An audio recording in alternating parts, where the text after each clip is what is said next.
I need to flee the country. But no, it's not for the reason that you're thinking. I'm not a cartel member or an arms dealer trying to escape police. In fact, I'm just a guy who likes to enjoy his car. But in this country, well, that's a lot worse than being that cartel member. So in today's video, I'll be talking about the 3 reasons about why Australia is now hard for car guys, and especially for myself, speaking with first-hand experiences, especially owning this M4, and how the police, the government, everyone's pretty much out to get you in this country. Part 1, the Australian dream turned nightmare. When I bought my dream BMW M4, well, I felt like I was on top of the world and nothing could bring me down. But the truth is, owning a high-performance car in Australia, well, it's more of a nightmare than a dream come true. Owning a car like this is meant to be pure bliss. I mean, nothing can bring you down when you're driving this, and there's always a smile on your face. But you get a bit more concern than happiness nowadays when you drive this type of car. You might find it hard to believe because I'm a young guy owning a car like this, but honestly, 95% of the time, I'm driving this car completely normally, like any car, just commuting. The other 5%, yes, of course, I like to do a little pull or a little slide, or the back gives out for a second and I pull back in. But in no way am I going to takeovers or top speed runs on the freeways, endangering the lives of innocent people and ruining their days, blocking the roads off. No, that's not what I'm about, and pretty much every car guy. We're not about that. We like enjoying our cars, but we don't want to cause havoc and mayhem on the roads. But in Australia, it all gets looped together. The way it's seen in the eyes of the government and the law is essentially, if you're a car guy, especially a young one, well, you're automatically grouped into this group of reckless hoons that just want to wreak havoc, do burnouts on main streets and endanger everyone's lives, even if that's far from the truth. And a big part of this is painted by the news and the media. Anytime anyone does anything wrong, well, they're called a hoon, which in the eyes of the public is someone who's just a stupid, reckless person who doesn't care about safety or people's lives, even if you're doing something very minuscule. For example, us car guys, yes, we'd love to go to the twisties, or we go on the freeway on the on-ramp and we like to give it a little pull, but let off before we reach the freeway. But when you're driving a car like this, you're always checking over your shoulder to make sure there's no one hiding, no cops hiding in the bushes, there's no roadside cameras, there's no nothing, because it just takes 2 seconds of accelerating in this, finished, license gone. Call it 4 seconds of accelerating, well, they're going to impound the car as well. And not trying to play victim here, but it's incredibly hard in a car like this. Well, the reason is, this is an M4. We all know that, I always talk about it. But the problem with the M4, that back end loves to dance, and that's why people buy it. The back end always kicks out, even with traction on.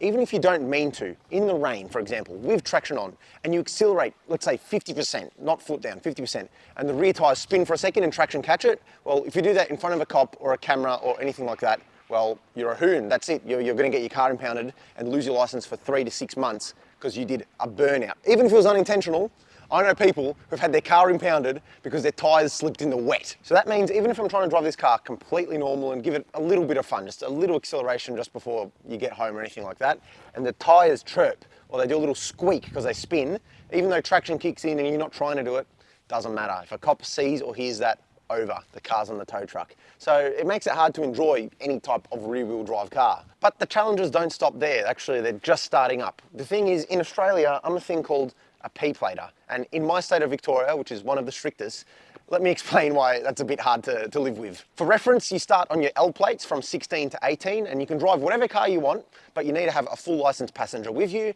You can't have any alcohol in your system or anything like that.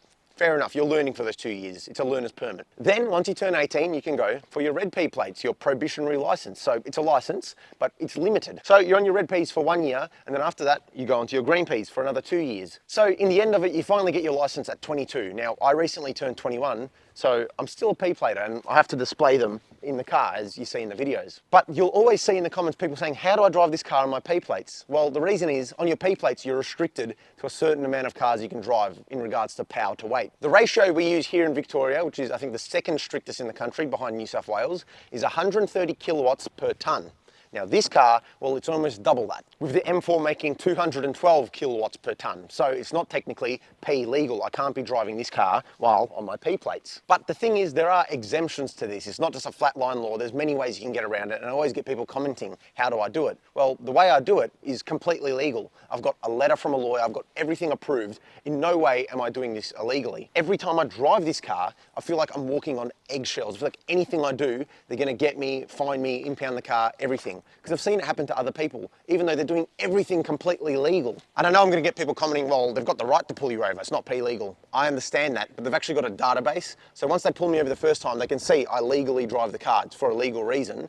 Doesn't mean they have to pull me over every time I drive it. Now, luckily that hasn't happened to me, but I know other people who, again, legally driving it on their P plates, well, every time they take the car out, they're getting pulled over, even camping outside of their house to wait for them to leave. So essentially, to wrap up my first point, doing anything, well, it feels illegal. And even though you can achieve great things, you can't enjoy them. Even if I had a Lamborghini now, I'd still feel like I'm walking on those eggshells and doing something illegal, even though I'm not.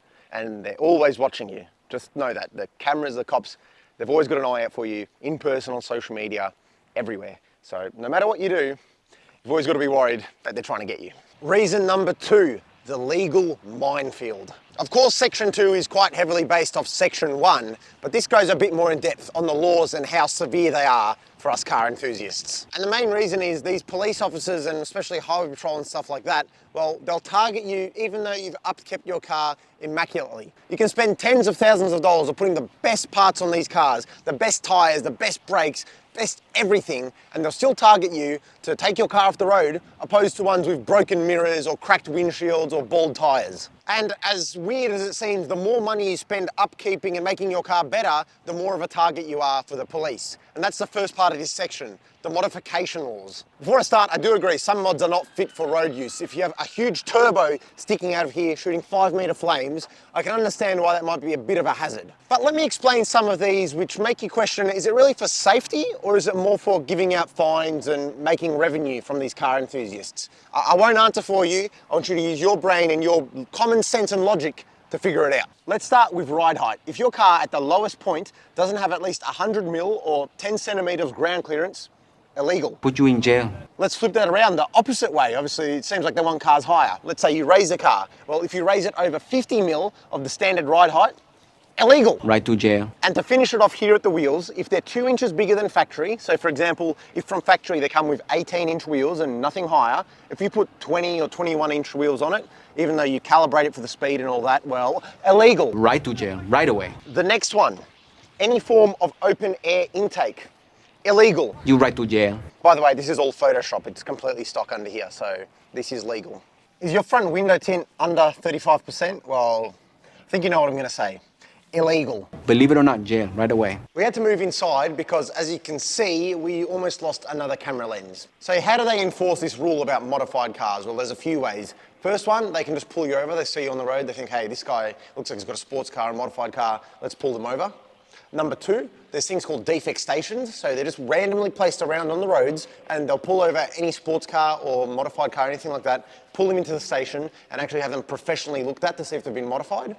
Or 3, if they've got suspicion that you have modified your car or reports or anything like that, well, they'll send a letter to your house and let you know you have to come over and we'll check out your car. Once they find out that you do have modifications, well, they'll put a sticker on your windshield called a defect, or here in Victoria, we call it a canary, this yellow sticker, and until you put the mods back to stock and get it inspected and approved, well, you can't drive the car. You can only drive it to clear the defect. Normally you have 30 days to clear that defect, but if you don't do it in time, well, they're just gonna cancel your registration and you can't drive the car at all. So you thought that was bad? Well, I'm going to one-up that for you. There's this thing called the EPA, the Environmental Protection Agency, and well, they've got a hatred for these things here. Exhausts and loud cars and polluting cars. Now, I wouldn't know much about loud and polluting cars. I don't like them. I think they're very bad and the noise is very annoying. But the thing is with them, well, anyone can report you. Yes, anyone. Literally, your neighbour cannot like the sound of your car and report you, and you have to go out of your way, take a day off work, pay I think $150 to prove your case that you're innocent. And last I checked, the legal system was meant to be innocent until proven guilty. Well, this way, if someone reports you for having a loud car, you're automatically presumed guilty and you have to prove yourself innocent by paying out of pocket and taking time off work to go get it tested. That's just insane to me. So it's not even the police you have to worry about giving you fines, it can be anyone. Literally, someone could walk down the street there and say, I think that car's a bit loud, let me get their registration, and send in an anonymous letter. It's actually happened to 2 of my friends already. So that just explains the whole outlook on things. You can get in trouble for doing nothing, you can get your car inspected for doing nothing, and you can get lots of fines for very, very, very minor modifications. And well, the police outlook on this Facebook post explains it perfectly. And I made a TikTok about it that went kind of viral. Have a look at their post and what they're saying in it. So that post is pretty much saying, whoever you are, if you like cars or modified cars, we're coming after you, we're watching you. If you go for a photo shoot in your car, we're watching you and we're going to pull up on you. Like that's just like a threat for nothing. They're just threatening people. And my third and final point for the video, the financial burden of owning a car like this in Australia. So it's not just the legal risks that we face every day driving these cars, there's also financial complications that come with owning them. Going back to the previous point, well, all these modifications you can actually have legally approved and you can legally drive it. It's a thing called an engineer's certificate. What it entails is pretty much there's a certified engineer which has been approved by your roads agency to approve modifications. And you can go to them and show them the mods and they'll approve them and you can legally drive with the mods. Even if you get pulled over, you've got the certificate to say you can. But the problem is, well, they do it mod by mod. They don't do the whole car. They do each individual thing you've done to it. And every mod you've done has to be to perfection. If it's not up to manufacturer standards or higher, you're not going to get passed. And these certificates, the main thing about them is they're not really cheap. For example, a certificate starts from around $700, $800, and depending on what you've done to your car to make it completely legal, can be $3,000, $4,000, $5,000. So there's many cases where your mods actually cost less than getting it approved and engineer certified. So why would you go out and do that? You're paying over double just to be able to have the mod legally. Trigger warning, if you're a Karen or a Ken, please skip forward 2 minutes to the next timestamp. Thank you. But the next financial burden that us car guys face, no matter what you drive, is, well, the financial burdens of fines. They can get quite painful at times. Let me ask you, what's the closest and most comparable country to Australia? Well, it's New Zealand. Our flags are pretty much the same, our cultures are pretty similar, and we're not too far away from each other. So let's compare the fines from here to over there. Like the modification part, I'm not giving my opinion. This is just the numbers, and I want you to make your mind up. All right, in New Zealand, you go 0 to 10 kilometres over the speed limit. What's the fine? $30. What's the fine for doing it here in Australia? $322. Yes, over 10 times. All right, that was a little bit of speeding you might have done by accident. Let's say you're going 32 kilometres over the limit, for example. You definitely know you're speeding. New Zealand, $300 fine. In Australia, starting at $1,200.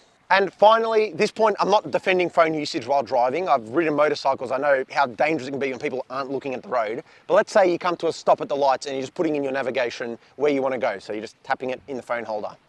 You're using your phone while driving. You can't do that. In New Zealand, $150 fine coming your way.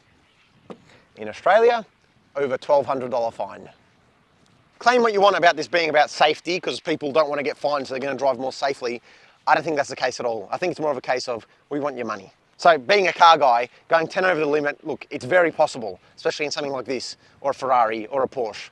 It can happen in a blink of an eye, and just like that, you'll be out of pockets hundreds and hundreds of dollars. This video is already long enough, so I've already made a video quite similar on why Australia sucks to be a car guy, but this one's more about my experiences. But I'm gonna make this like point 3.5. Well, all these previous things I've mentioned, it's negatively impacting our car culture here. For example, there's a lot less car meets nowadays, less often and less popular, keep getting shut down. And if anything happens at the car meets, well, the owner is liable. If I organise a car meet here, there's 300 cars, everyone's behaving, one person comes and does a burnout as they leave, I'm liable for that. I caused them to do that, even though I might say no burnouts, no nothing.